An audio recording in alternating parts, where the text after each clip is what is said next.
Okay, so basically what happened to me the last 2 weeks. So I got the flu 2 Sundays ago. I think it was June 1st.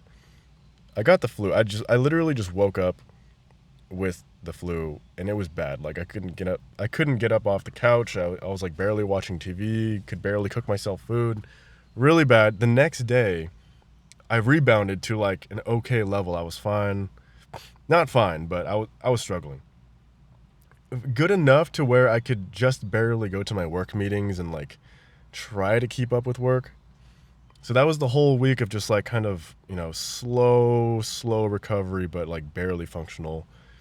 And then it was the weekend and I was like, okay, I should be better to go back to work. I was kind of anxious because I was kind of falling behind work. Um, so yeah, that Monday I was like, okay, really excited to go back to work. I can get caught up and stuff. I won't feel this anxiety anymore. I do that for Monday and Tuesday, but I kind of just went straight back into it, like full force, and not really getting the recovery that I needed after, exerting that much energy. Like I would still go to sleep at like freaking 1 and then wake up at like 7:30. So I just was not sleeping enough. And then on Wednesday, I woke up with like I just like couldn't fall asleep at night, and I pretty much woke up with like a pretty. I've never really had a sinus infection before, but this felt pretty fucking bad. Like there was so much pressure just in my face, in my sinuses, in my head. Honestly, I don't think I've had that kind of experience before, luckily, but yeah, it was like a really bad like 1 day sinus infection, and then today I woke up like pretty much better again. Not better. I'm still trying to like be careful and not overexert myself. Hopefully, recording this podcast is not considered exerting myself or trying to use my brain too much. But basically, yeah. So that's where I've been. I've been pretty much out of business for almost 2 weeks now, which really sucks. And it's funny because I I don't remember exactly when I filmed my previous podcast episode, which was me talking about burnout. And the title is literally like why you need to burn out at least once. And I still kind of stand by that, by the way. But I think I need to clarify my thoughts on that or expand on them. Expand my understanding of that. I think my previous stance was that everybody should experience burnout once, at least once, on something that they're really passionate about. Because if you're not pushing yourself hard enough, you're not seeing where your true limit is. Not that, I don't even know if that's really important or not, but I just feel like I am glad that I pushed myself that hard for that period of time. Like, I think there was like 6 weeks of me really getting into this new content mentality of doing a whole bunch of research on, videography, audio, fitness stuff, and fitness equipment and lighting and all that. I went really hard for like 6 weeks, just nonstop, no breaks, along with my job and going to the gym. And eventually it just got to a point where I was like already on the verge.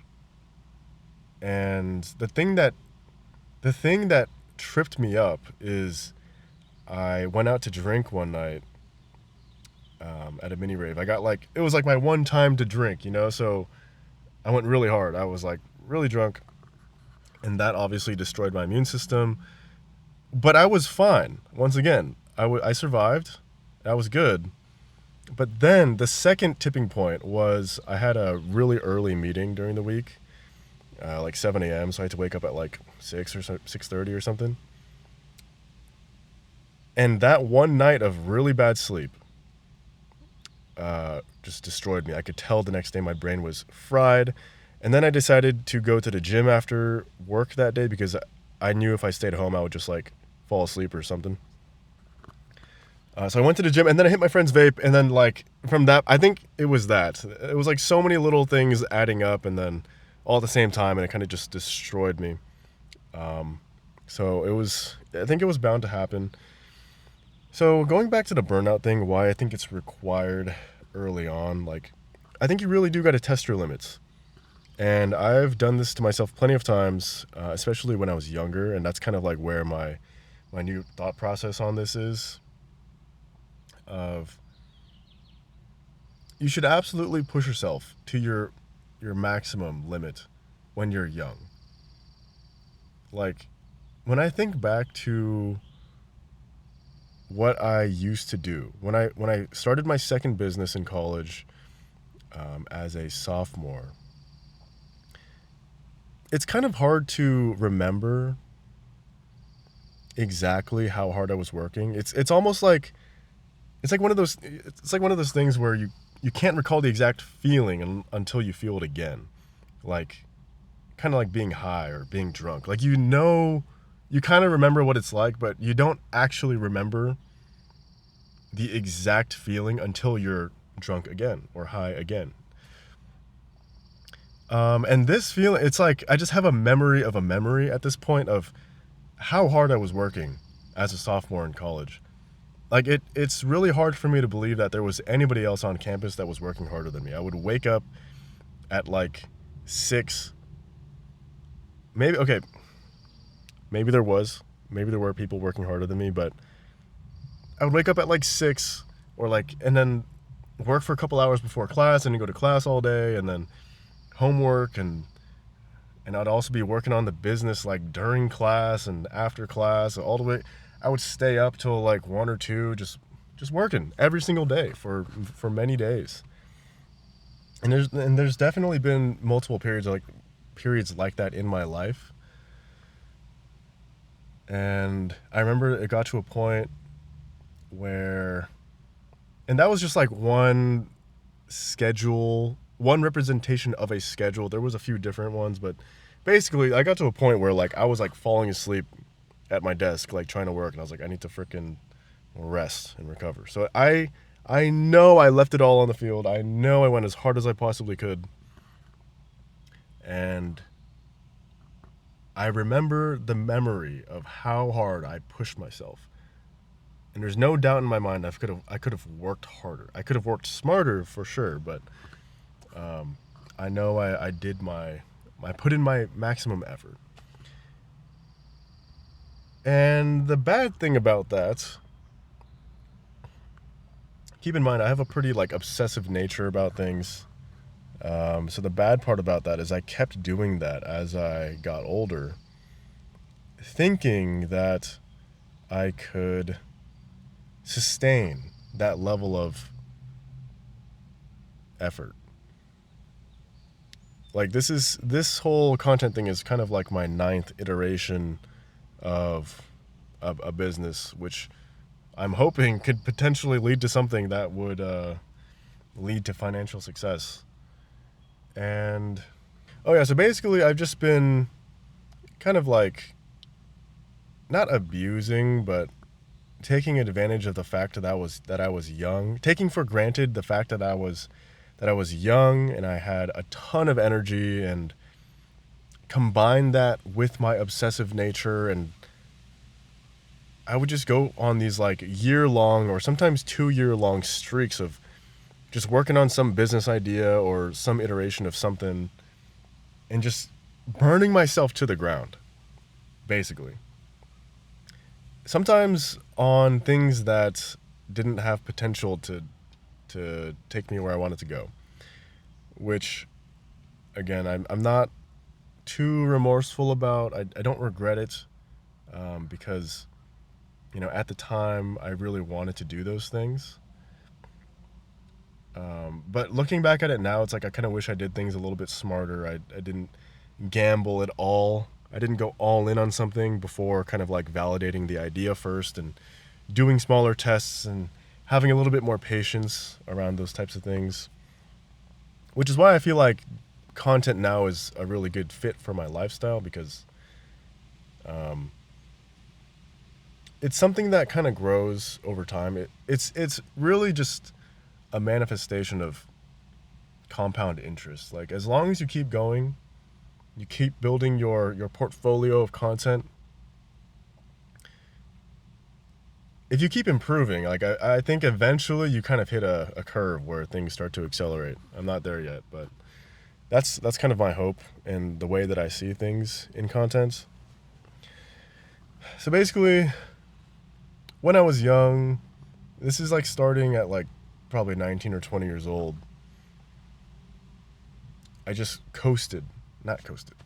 I made I made use of my youthful energy to get a lot of stuff done. Now, I think I was being very productive, but not getting a lot of results, which is unfortunate, and really speaks to the fact of like the direction you go in, really matters. Like it doesn't matter how fast you're running if you're running in the wrong direction. So that's why I think my thoughts on burnout have changed a little bit. Like even this most recent burnout, I thought I was doing the right thing and I honestly couldn't help myself where like that 6-week lead up of just going insane, like working nonstop. Like I'm glad I did that. I got so much done. I learned so much during that time.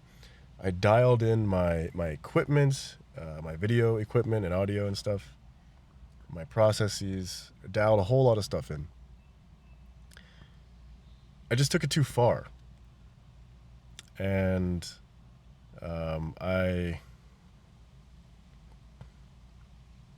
it's kind of like in those video games. Okay, I've been thinking about this, of what is the best analogy of this balancing act of working hard but not burning out.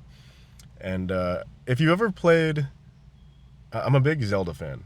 I've played almost every Zelda game except some of like the Game Boy ones I didn't really play, but in Ocarina of Time, when you're riding the horse, like you have those little carrot boost thingies, and if you use all the carrots, you hit like this forced cooldown timer where you go a little bit slower and then you can't boost again for a long time, and you're probably going to lose the race against that dude. So I just didn't have the discipline to stop myself from using all my boosts. Hopefully this makes sense if you've never played the game or whatever, but like basically you want to get to a point where you accelerate and you get to a point where you're just like on the edge of burnout. Like if you really want to optimize your productivity and your time and your energy, you want to bring your momentum and acceleration just short of burnout. And you got to use, one boost and then kind of like let it sit for a little bit and keep using another boost and just like keep that balancing act going. So you're just edging your burnout. And I think I was doing okay at that. I honestly think I was doing pretty good at managing that balancing act. I think it was just kind of unfortunate the way that things went down. It all started from drinking too much that one night. I'm just getting old. I just can't do this thing anymore. I just can't recover like I used to. That is probably the most noticeable thing about getting older. Just your recovery just sucks now.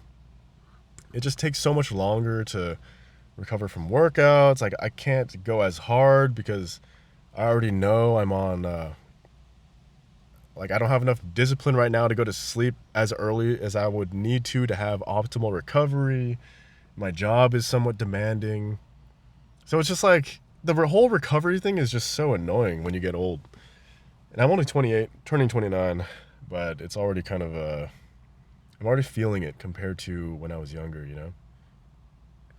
So it's the recovery, and so yeah, basically I just can't get blackout drunk, which kind of I wasn't even blackout drunk. This is what happened. So I I was working all day long on at work and then on content, and then by the time it was, this is like a Friday, and then by the time it was time to go out, I was like tired. I was exhausted already from working all day. So I was drinking Red Bulls while taking shots at the pregame. But I was just so tired. I was just like fried, you know? So then when I got to the mini rave thing, I was just drinking like vodka Red Bulls because I was like, I want to get drunk, but I want to keep my energy up too. So I was essentially just drinking like Four Locos, and you know the mix of caffeine and alcohol just is not a good combo. It just makes you sick, and I just forgot. Rookie mistake. So anyways, again, that wasn't even, you know, the final blow. That was like the first domino. And then it was the early meeting, and then it was going to the gym, and then hitting that dude's vape. Man. So anyways, that is my new, it's my new understanding of burnout. Like, yes, when you're young, you should most definitely burn out and see where your limits are. You should definitely push yourself to your limit and just see what you're capable of, you know? Like, I just think a lot of people don't push themselves hard enough. And you're not doing yourself any favors by not seeing what your potential is. Okay, so that's the burnout thought.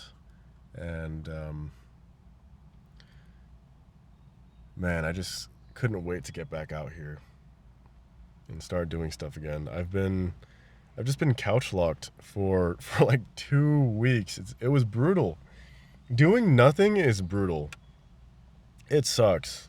You know, people talk about like wanting to be unemployed and just watching TV and playing video games all day, but like when you actually have the opportunity to do it, it's so terrible. Maybe if I wasn't sick and I could actually do other stuff and be unemployed, that'd be way more fun, but being trapped in your home, it's like a prison cell. I mean, I live in like a pretty small, like 700 square foot apartment.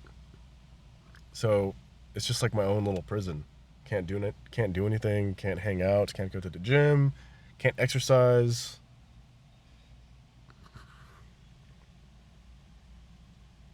Yeah. Okay, so switching topics to enjoying my life. I've been contemplating lately about, I just feel like I'm not living my life to its fullest right now.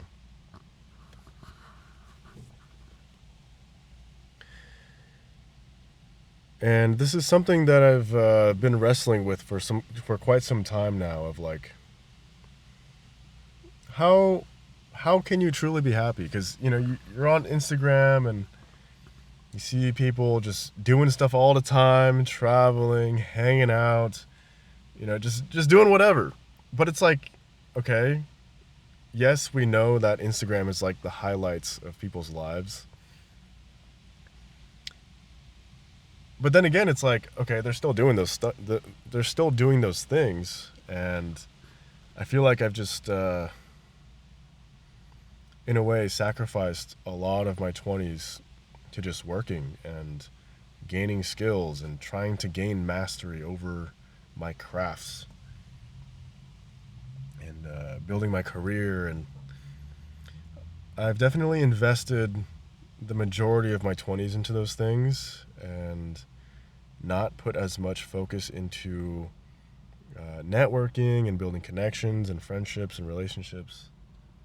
I mean, I've done some. I think I did a pretty good job of balancing, but like looking at my life now, like I think 28 to 29 is a very interesting age. Because from the moment you're born all the way up until you graduate college, if you're on that type of path, I guess, like, it's all kind of cut out for you. There's a plan that you can follow and it makes sense. It's not that complicated. You just got to do it. After college, you know, you either get a job somewhere else or you move home and get a job in your hometown, which is what I did. Um, and you're kind of just in that early career phase, just entry level jobs, trying to figure things out in corporate. And 28, 29 is interesting because you stop being in that I don't know, just me personally, I've stopped being in that entry level job situation. Like, I finally made the jump to manager and starting to gain a lot more responsibilities at work. And you can't just play things off as the new guy anymore. You got to start to actually understand things, start to build relationships at work, and you got to kind of know what you're doing at this point, which is kind of stressful. And it's kind of like you just feel like you have this fire behind you that you gotta keep going. You gotta keep matching pace so that you don't turn into the the new guy that never caught on. And I don't know how I feel about that, because maybe more normal people can just keep doing their job and not, I don't know, some people don't have the desire to like climb the corporate ladder, and I don't necessarily have that. I wanted to climb at least a couple rungs though. I didn't want to stay entry level. I'm at manager now, and it's actually quite a big learning curve. I didn't expect it to be this difficult. Mostly because I feel like there's a big gap between entry level and then every other level. Like, entry level, they kind of just don't expect you to know anything, and you have very specific job responsibilities, and it's all very tactical things that you can learn and memorize. But my experience at the second level is you stop having such clearly defined roles, and it's a lot more. You're basically playing with the big boys now. Um, just get paid less. You're still at the second level. But yeah, I feel like I'm in the room with all these higher level people, but just getting paid less because I am newer and less experienced. So it kind of makes sense, but it's just a big jump. So yeah, kind of an interesting time period where it really is.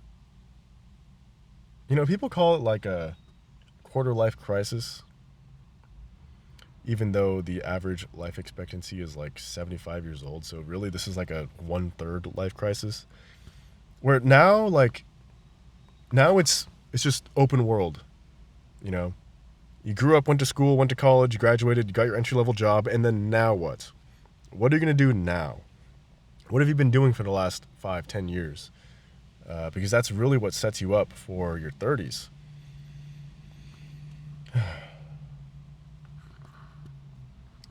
Man, I don't even know what I'm talking about anymore. I really just wanted to get out of the house.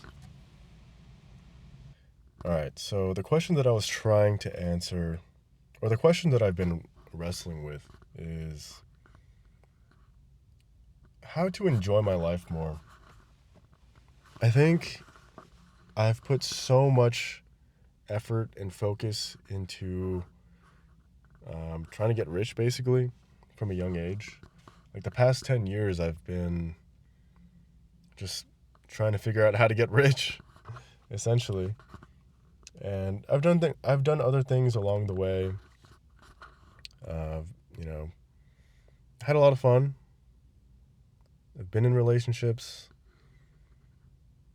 and now I just feel like I'm hitting this wall of turning 30 soon. And, I've talked about this before, but just kind of feel like I'm falling behind a little bit.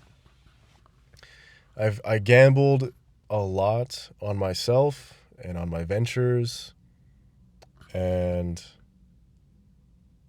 they didn't necessarily pay off. So I'm just in this weird spot of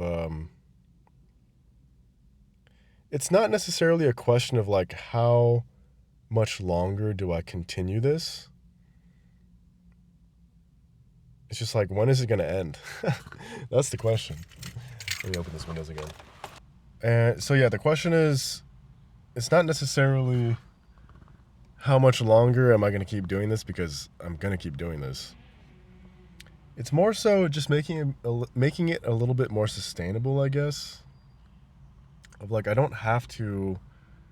I think I just need to settle into the fact that this is going to take a while, as all things do. Because I think I've always wanted it kind of fast. I wanted it to happen faster, which caused me to make decisions and choose paths that actually. Not that I was trying to take shortcuts. It's just that, if you're trying to get rich fast, sometimes it just ends up taking longer than if you had taken the slow way to begin with. Maybe this is like the tortoise and the hare thing. No, it's not that. It's just, it is what it is. It just, I'm just settling into the fact that this is going to take a while, and I'm learning how to just accept that and start to live a little bit more, Like, I do enjoy working, and I do enjoy, working on side projects like this, like content. But sometimes I think I can get a little bit too obsessed. I think when I am obsessed is actually fine, because I really enjoy it. I think the problem is when I don't have that positive obsession feeling about the work, and I try to force myself to work on side projects even when I don't want to, or when I don't actually feel like it. Like, it's different from a business. It really is. Because when you're starting a business, there is more of that fire and urgency to everything you're doing, where you kind of need to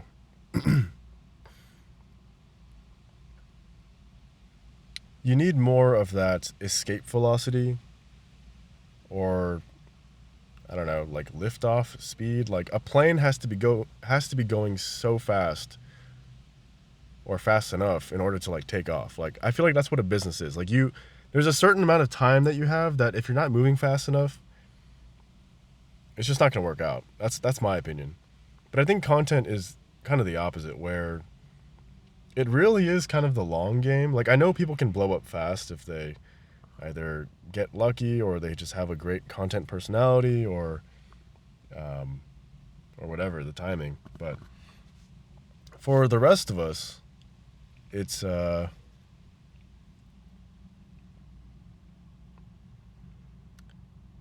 just more compound interest.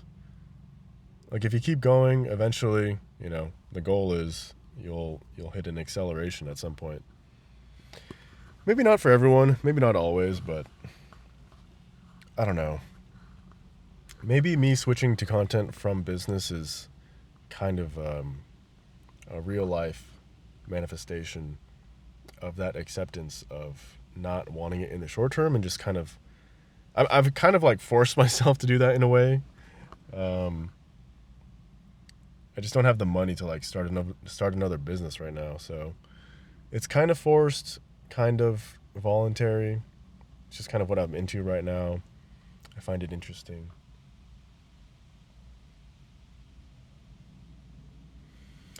But yeah, just trying to enjoy my life more and not trying to force myself to do this if I don't actually want to do it. I feel like my tone this podcast has been a little scattered, not as clear as I usually am. I thought I was feeling well enough that I could come out here and film, but I'm starting to feel that headache come back. I'm starting to feel it in my voice. So, yeah, I think I've said everything I wanted to say. Really, I just needed to get out of the house, honestly. Just trying to figure out my life. There's a lot of uncertainty. Not exactly sure what to be doing. And I saw this reel of this old man, and he was saying, whenever he was at a low point in life, it would always hit a turn. Eventually, it would always take a turn for the better. And I think I'm kind of in one of those lower points right now where, not that I'm like sad or depressed or anything, maybe a little bit lonely. And it's kind of just like thinking, not that a relationship will make me happy, but I do think it brings an element into your life that is just completely different from being single. Just a lot more. There's a lot more happening. There's a whole nother person that you are interacting with all the time. You're sharing your life with them.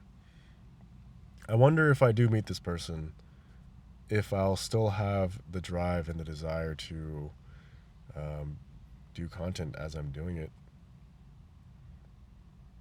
I feel like even in my past relationships, I've still had this desire for some reason. Because for most people,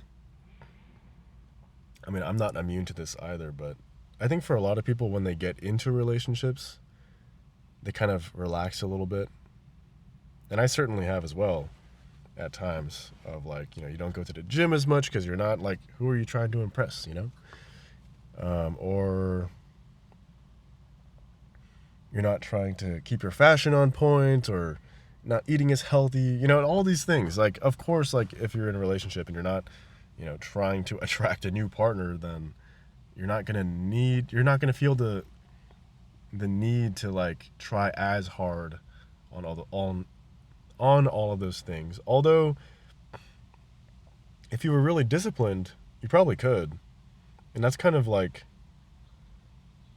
what I want to do. I don't ever want a relationship to cause me to lose my discipline or my edge.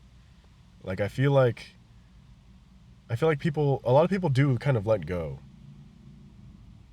And I don't want to let go. I don't want to let go of my fitness or whatever else is going on, my ambition. If anything, I feel like it should fuel it or help it go smoother. So, yeah, I don't know. Just thinking out loud about. I think I just question, like, I feel like single people can relate. Of, dang, like, will I ever be in another relationship again? And the answer is probably yes. It's just kind of, you just don't know when, which is the hard part. And, I saw this other reel of a different perspective. And this guy was saying, you should enjoy the time that you're single because, that might be the last time that you're ever single ever again. And there's certain things you can do when you're single, certain freedoms that you can enjoy that you only can enjoy when you're single. And just to enjoy and cherish that because could be the last time. You could meet the love of your life and just be with them forever, and you'll never be single again. So just another way to look at things.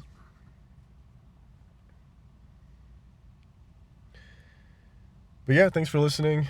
Again, this is just kind of my creative outlet at this point.